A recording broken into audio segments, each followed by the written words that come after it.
Le zéro mental en question par Patrick Esch. Extrait du livre Zéro mental de Frédéric Vincent. En écoutant cet enregistrement à plusieurs reprises, vous pourrez répondre instantanément aux questions sur les principes de base de la méthode Zéro mental.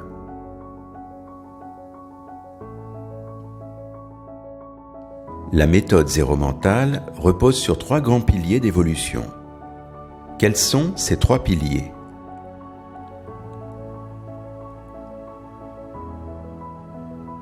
Les 3 grands piliers du zéro mental sont l'hypnose thérapeutique, la méditation et l'éveil au point zéro.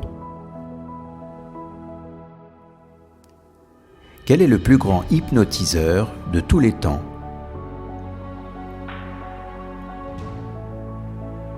Il s'agit de notre mental. Quels sont les 3 leviers de la déshypnose en zéro mental ?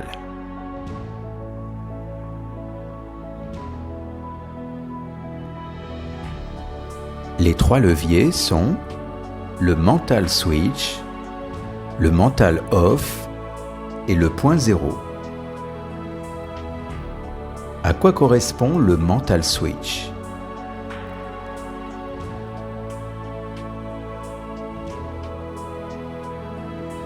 Le mental switch correspond à la créativité mentale, comme on l'utilise en hypnose. À quoi correspond le mental off ?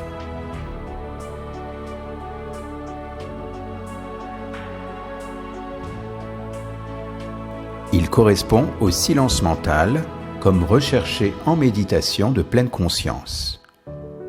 Et enfin, à quoi correspond le point zéro ?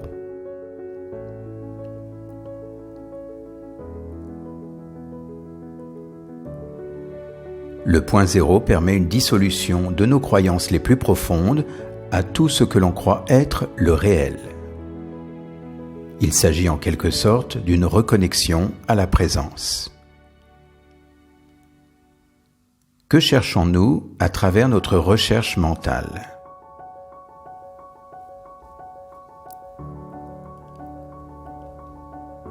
Nous recherchons un état d'être.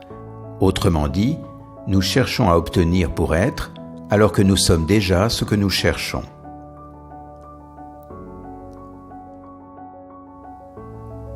Quel autre nom peut-on donner à la présence ?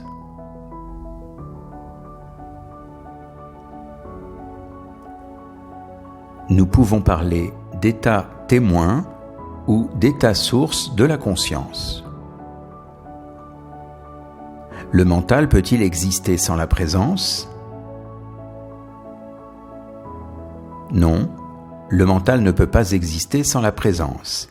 À l'inverse, la présence peut continuer d'être même si le monde virtuel n'apparaît pas.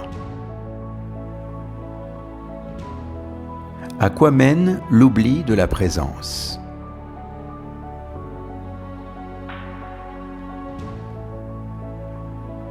Il nous mène à l'identification au mental. Quel est l'autre nom de notre petit nous-mêmes ou notre petit je ?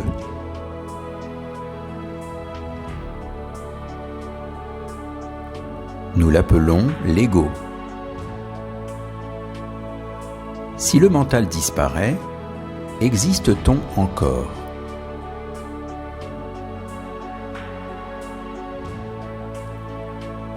Oui, car il reste notre présence « je suis » hors de toute identification et du mental. Entre la présence et le mental, qu'est-ce qui crée les limites et les divisions ?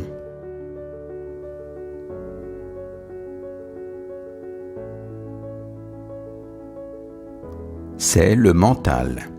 La présence, quant à elle, est infinie. Elle est partout, au-dedans et au-delà de tout ce qui est manifesté.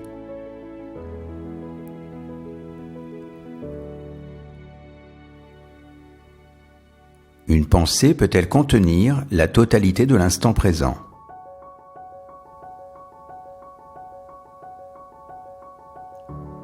Non, elle ne peut pas. car elle représente un focus et limite la perception de l'expérience de l'instant présent. Le changement est-il une question de temps ou d'intensité ?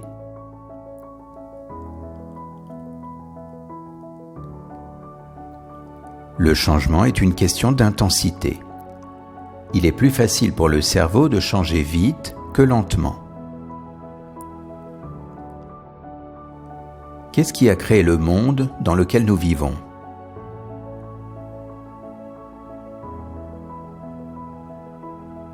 Il s'agit de notre mental. Chacun vit dans un monde créé par les filtres de son propre mental. Combien de pensées avons-nous en moyenne par jour ?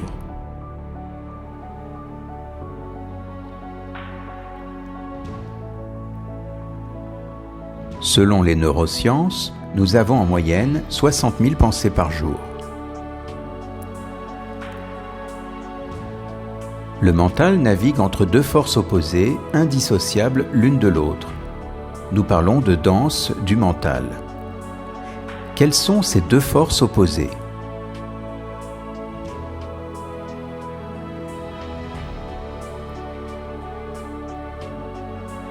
Ces deux forces opposées sont le désir et la peur. Le mental navigue en permanence entre la recherche de l'agréable et le refus du désagréable. À quoi nous renvoie le désir ?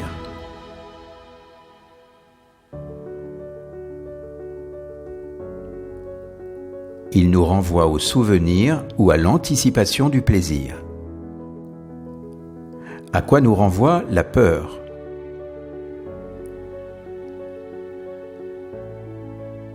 Elle nous renvoie au souvenir ou à l'anticipation de la douleur.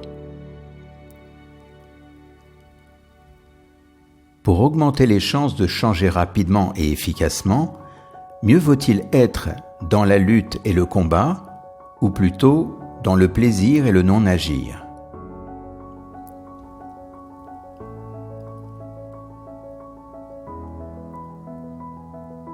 Le changement optimal se fait dans le plaisir et le non-agir. On dit que les émotions sont faites pour être vécues. Que se passe-t-il donc lorsqu'on lutte contre une émotion ?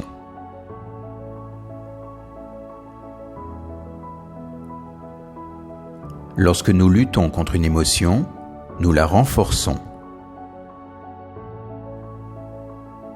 Vous venez d'écouter le Zéro Mental en question. Pour plus d'informations, procurez-vous le livre Zéro Mental de Frédéric Vincent.